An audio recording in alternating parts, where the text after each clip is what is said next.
Honor to recognize Mr. Gohmert, the gentleman from Texas, for words he might want to speak. Thank you, and I thank my dear friend from Texas for having this time and for honoring such a great American hero. Chris Kyle clearly loved his country, his family. He loved those with whom he served and was willing to lay down his life for his friends. Every time he was committed to hostile theater, he knew he may be laying down his life for his friends. He also knew that the ultimate authority on love, Jesus, as quoted in John 15:13, said, "Greater love hath no one than this, that a man lay down his life for his friends." Chris had that commitment every time he was in a hostile area. He was willing to do that. And the fact that he gave up his life trying to help another service member who was suffering from mental problem still is an act of laying down his life in service for others. He did it for this country. He did it for his friends. He did it for those, including the gunman that took his own life. Now, it was a very moving service. I don't believe it was broadcast, but for all of us who were there, we were deeply moved. The show of support and love and affection for an American hero was deeply touching. Chad Littlefield, same situation, a man that was willing to lay down his life for his friends, and he did.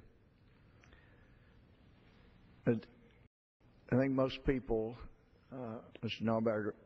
Nagelbauer, have heard and read about this extraordinary man, Chris Kyle, his service to the country, 3 Silver Stars, 5 Bronze Stars. What an incredible, incredible service to this country. He deserves the tribute being brought and much, much more. But I would like to say a little bit about the sacrifice of some American heroes who don't always get recognized as heroes. In Chris's case, it's his wife, Taya, and their 2 children. Sweet little notes on the bulletin at the funeral that they had written. His parents, it was an honor to meet Chris's parents. But we don't often think of the families and what they've laid down. They have lost a father, a husband, a friend, confidant, a man that would do anything for them. They have paid an ultimate sacrifice. I was reading some years back in, actually it's a journal, basically, that C.S. Lewis had written after his wife died.